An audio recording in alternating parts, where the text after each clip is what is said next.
Hi everyone, it's GigaBeef here. Today we're going to be looking at intermediate modding for 7.62 AKs, primarily with the AKM. We're going to end up with an AK that looks like this, or this, or this, by the time we're finished. There are many variants of AK and they all have similar modding principles, but there are some key differences between what the 7.62 models can take, which I'll be covering at the end of the video. So stay tuned and let's get going. This guide is going to assume a working knowledge of the modding system and use of the flea market. If you're a new player or lower than level 10, go and watch my beginner AK guide first, which I'll link above and in the description below, and then come back and check this one out afterwards. The type of AK that you're going to build is very much dependent on how much you want to spend and what you want to use it for. This complements the rest of your kit.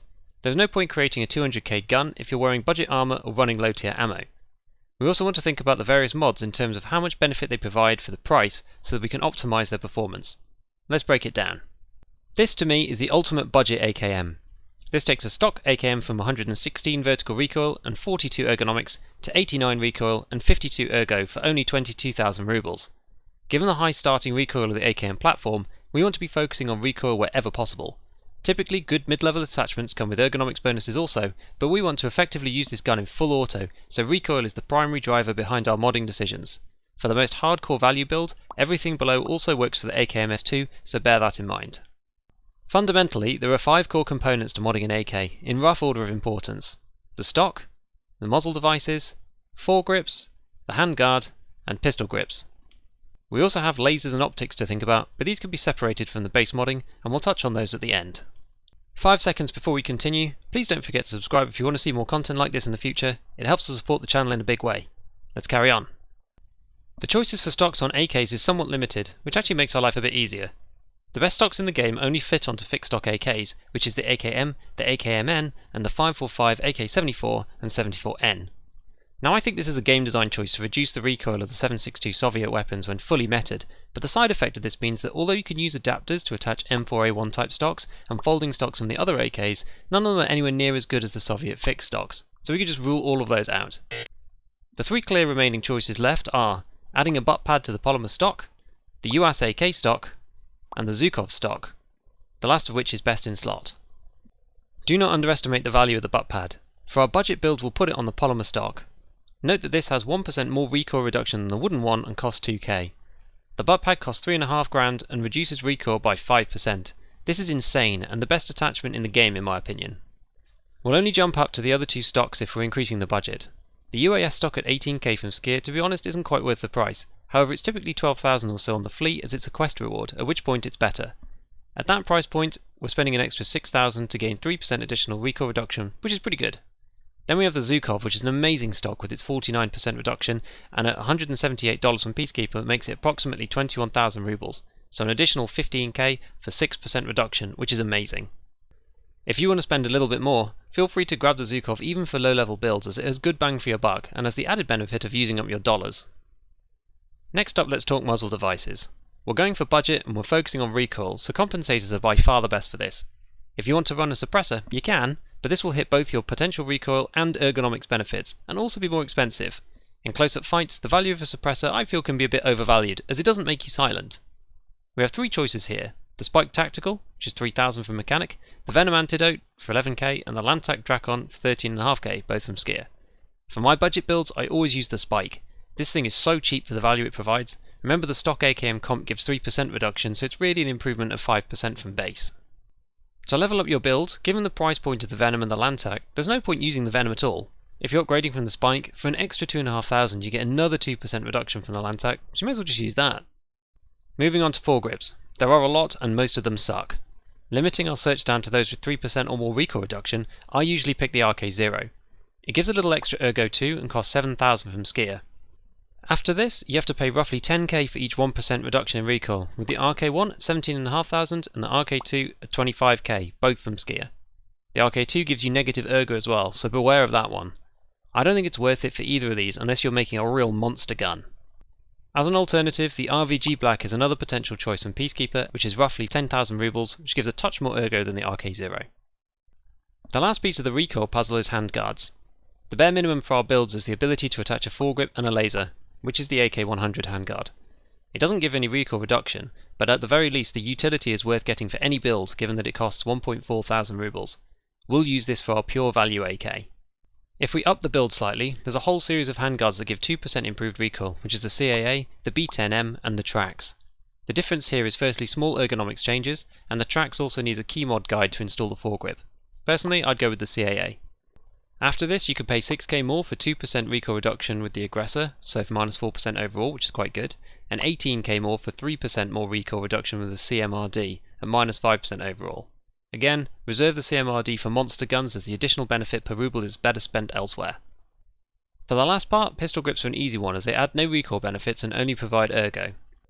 Leave it as is if you want, or move up to either the PP19 grip for 7 ergo, the SAW grip for 10 ergo, or the RK3 for 13 ergo. Let's just use the SAW for now for all our builds as the difference is negligible. So bringing it all together, we have an AKM with the polymer stock and butt pad for 6% extra recoil reduction, the SAW pistol grip for an extra 5 ergo over base, the AK100 handguard which allows us to mount the RK04 grip for an extra 3% recoil reduction, and the spike tactical muzzle brake that gives us an extra 5% over base as well. This takes us from 116 vertical recoil and 42 ergo, to 89 vertical recoil and 52 ergo for 22,000 rubles. This is our pure value build. But let's use what we know to step it up a notch. We now know that the best value attachments are the stock and the muzzle. Changing over to the Lantak and the Zhukov and leaving the rest as is costs roughly 25k more, so 48,000 total. This brings our AK stats now to 70 vertical recoil and 60 ergo. This is our intermediate build. If we want to amp this up even further, we can switch the handguard to the aggressor, which takes us to 62 recoil and 60 ergo for around 68,000 rubles of mods. This would be our high-end build. After this, you pay through the nose for every additional point, so using best-in-slot mods like the CMRD and the RK2, we end up with a 98k spend for 56 recoil and 59 ergo.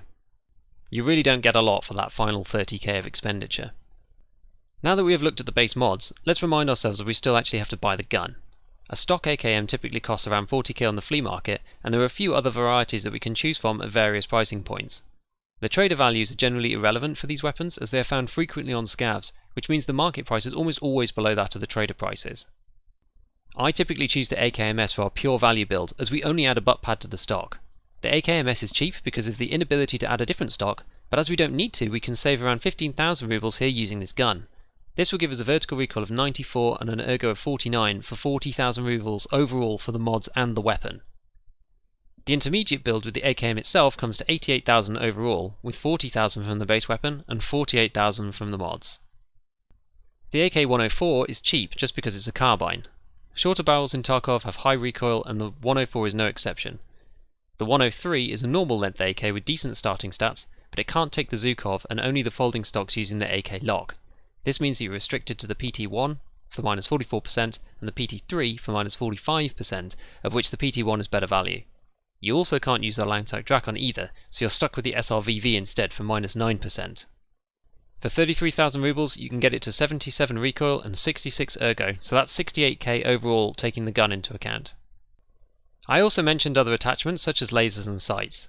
The NC Star Tactical Blue is the cheapest laser at 5k and I run it on every gun I make. For sights, the choice is primarily between close combat AKs and those with the ability to engage targets at range. This really comes down to personal preference and is outside of the scope of this guide to go through all the options here, but let's think about a few considerations. For budget close quarters, use the TTO1 which costs 3k. This replaces the rear sight and allows you to attach a handful of small sights, of which the PK06 is the best, but costs 35,000. The Payload Weaver is my value go-to at 17,000 on the flea. This is actually not an insignificant cost for the hard budget AK, so if you feel like you could do without iron sights, then so be it. I personally cannot. For running longer range, with the AKM you'll need to replace the cover to the Bastion for 6k to give a Picatinny rail that lets you run something like an L-can. Note that the Bastion gives a negative accuracy debuff. These scopes will likely cost around 15k for an ACOG, 30k for an L-can, and up to 45k for a nice scope like a Valde or a Voodoo. With the AKM-N version, or the AK100 series, i.e. the 103 or the 104, you can either use a scope with side mounts like the PSO, or use one of the side mount rails like the B13 to attach Picatinny scopes on top as they give no accuracy negative. These guns can still take a Bastion, but there's really no point given that they have an inbuilt mounting system. So let's bring it all together with a few examples for everything that we've talked about so far.